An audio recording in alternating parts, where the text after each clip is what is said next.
బలపరిచే వాక్యము.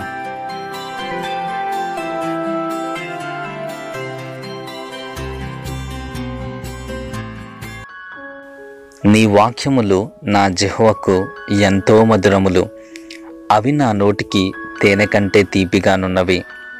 కీర్తనలు 119, 103. కీర్తనకారుడైన దావీదు దేవుని మాటలు తీపిగాను మన జీవితాలకు పోషణ కలుగజేస్తుందని తెలియజేశాడు. జీవితం అంటే హెచ్చుతగ్గుల కలయిక.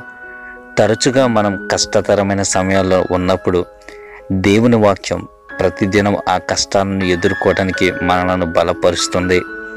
దుఃఖంలో నిరాశతో మునిగి ఉన్నప్పుడు దేవుని వాక్యం ద్వారా మనము ఆదరణను, సమాధానాన్ని పొందుతాము. ప్రతి ఒక్క జీవిత అనుభవంలో దేవుని వాక్యం మనకు కావలసిన ఆదరణను, సంతోషమును మరియు బలమును సమకూరుస్తుంది. దేవుని వాక్యం మనలను పాపానికి దూరంగా, ఈ లోకానికి దూరంగా దేవునికి దగ్గరగా చేస్తుంది. దేవుని యొక్క ఉద్దేశాలను మనకు బయలుపరుస్తూ మనలను సర్వసత్యములోనికి నడిపిస్తూ ఉంటుంది. అందుకనే భక్తుడన్నాడు, నీ వాక్యమును బట్టి నా అడుగులు స్థిరపరచము, ఏ పాపమును నన్ను ఏలనీయకుండా చూడుము. నీ ఎదుట నేను పాపం చేయకుండా ఉండినట్లు నా హృదయములో నీ వాక్యమును ఉంచుకొని ఉన్నాను.